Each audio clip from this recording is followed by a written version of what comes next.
안녕하신가요? 월요일인데 안녕할 일 있냐고요? 보통 직장인들은 일요일 오후부터 우울해지고 월요일 아침엔 회사 가기 싫어서 사직서를 만지작거리죠. 전 반대예요. 저 같은 경우 행복하면 어떤 장면이 떠오르냐면 월요일 아침 서울에서 차를 몰고 학교가 있는 춘천으로 출근하는 장면이 떠올라요. 라디오를 들으며 경춘고속도로를 달릴 때의 행복, 가사와 육아에서 벗어나 나만의 자유로운 공간으로, 행복의 공간으로 가는 해방감, 춘천 가는 기차는 나를 데리고 가네, 5월의 내 사랑이 춤추는 것. 월요일이 너무 좋아요. 내적 건강 두 번째 책은 아주 보통의 행복, 서울대 심리학과 최인철 교수님 책인데요. 지난주 월요일 행복의 기원은 쾌락주의적 행복에 초점을 맞춘 반면 아주 보통의 행복은 쾌락주의적 행복과 자아실현적 행복 모두를 중요시해요. 행복은 쾌락주의적 행복에서 주장하는 긍정적 감정 못지않게 삶의 의미와 목적도 중요하다고 보는 거죠. 특히 책 제목에서 드러나듯 이 책은 보통 행복을 강조해요. 드라마 같은 행복, 부자의 행복, 로또 1등 당첨자의 행복처럼 특별한 사람의 특별한 행복이 아니라 보통 사람의 보통 행복을 이야기합니다.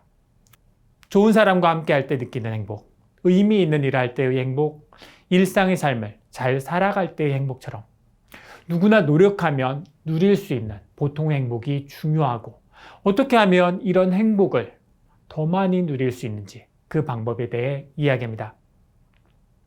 이 책의 일부 행복에 관한 가벼운 진담은 코로나 이후 달라진 행복의 변화를 소개하는데 먼저 행복 천재들의 비밀에서는 행복한 사람의 특징을 보여줘요.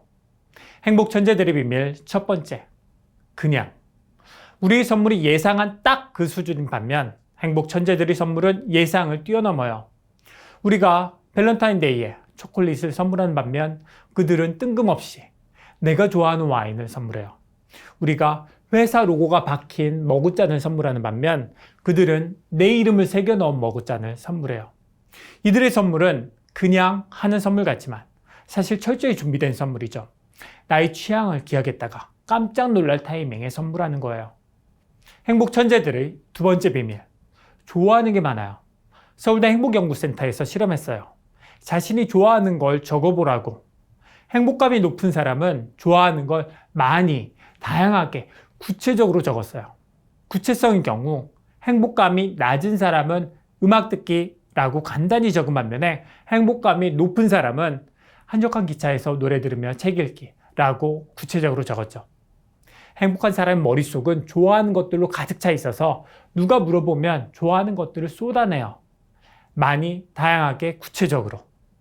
흥미로운 점은 좋아하는 게 많은 사람과 어울리면 나도 좋아하는 것들이 많아진다는 거예요. 행복해지고 싶으세요? 그렇다면 행복 천재들과 어울리면서 좋아하는 것에 대해서 많은 대화를 나누세요. 단, 자식 자랑, 재산 자랑은 빼고. 행복 천재들의 세 번째 비밀, 특별한 4대 보험이 있어요. 우리 삶의 안전장치로 건강보험, 국민연금 같은 4대 보험이 있죠. 행복한 사람들은 특별한 4대 보험이 있는데 그게 바로 좋은 인간관계, 자율성, 의미와 목적, 재미있는 일이에요. 여러분 옆에 좋은 사람이 있고 자유로운 삶을 살고 삶의 의미를 발견하고 재미있는 일을 하면 행복해져요. 바로 여러분 얘기라고요. 1부의 두 번째 파트, 행복의 언더독이 온다. 행복에 관한 책들을 보면 행복의 주류는 외향적인 사람, 소확행을 추구하는 사람이라고 나와요. 그런데 코로나 시대가 되면서 그동안 주눅들었던 행복의 언더독들이 어깨를 쫙 펴게 됐어요. 첫 번째, 내향적인 사람. 칼 융이 처음 제안한 내향성, 외향성에 따르면 내향성은 내면의 자극만으로도 충분한 각성을 경험하는 성향인 반면에 외향성은 내면의 자극만으로는 충분하지 않아서 외부의 자극을 끊임없이 추구하는 성향이에요. 그래서 코로나로 인한 사회적 거리두기 상황에서 내향적인 사람보다 외향적인 사람의 행복감이 더 크게 하락했어요. 게다가 내향적인 사람들은 코로나 이전엔 사람 사는 재미란 서로 부대끼는 것이라며 회식과 회의를 강요하는 외향적 사람들에 시달렸는데 이제 사람 사는 재미란 꼭 필요한 사람과 부대끼며 지내는 것이라고 맞설 수 있게 됐죠. 두 번째, 의미형 인간. 요즘 재미형 인간이 급부상했어요. 소확행, 욜로족. 미래의 행복을 위해 현재의 즐거움을 포기하지 않는 재미형 인간의 시대. 재미형 인간의 저력은 강해요. 재미는 창의성의 원천이고 삶의 활력소예요. 하지만 의미형 인간의 저력도 만만치 않죠. 목적이 이끄는 삶을 살아요. 나치의 수용소에서 죽음의 공포와 맞서 싸우며 인간의 존엄을 지킨 것도 삶에 대한 의미와 목적이었죠. 의미형 인간은 목적을 달성하기 위해 어려움을 극복하는 능력은 단연 갑이죠. 자기 관리도 잘해요.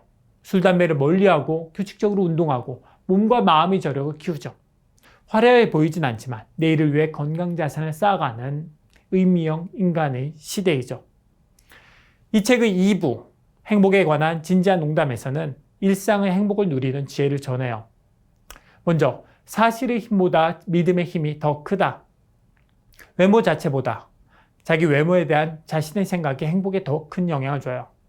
행복이 선천적으로 결정됐다고 믿는 사람보다 우리가 노력하면 행복해질 수 있다고 믿는 사람이 더 행복해요. 당연하죠. 행복이 이미 결정됐고 행복을 위해 내가 할 수 있는 일이 없다고 생각하면 행복하지 않겠죠. 게다가 행복해지기 위한 노력도 하지 않게 돼요. 반면 자신의 객관적 환경이나 기질이 어떻든 행복해지기 위해 노력하면 더 행복해질 수 있다라고 생각하면 그만큼 노력하니까 가능성을 보니까 더 행복해지죠. 선택은 바로 우리의 몫이죠. 행복해질 수 있다고 믿고 노력하면 행복해질 수 있어요. 나이 드는 거 좋아하세요? 제가 20대 땐 나이 드는 게 너무 싫었어요. 나이 들면 무슨 낙으로 사나 싶었죠. 그런데 이 나이 되고 보니까 나이 드는 게 조금 싫은 정도예요. 연구에 따르면 나이 드는 건 생각보다 훨씬 좋대요.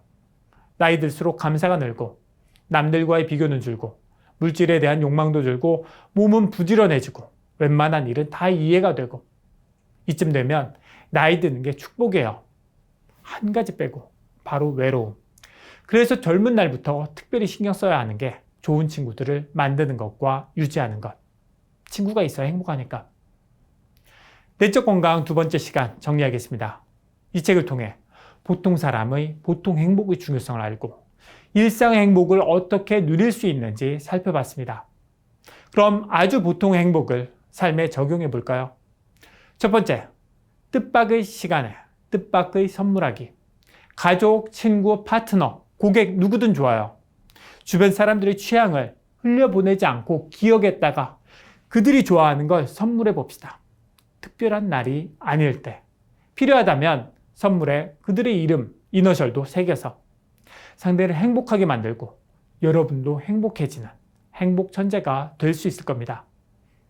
두 번째, 여러분은 재미형 인간인가요? 의미형 인간인가요?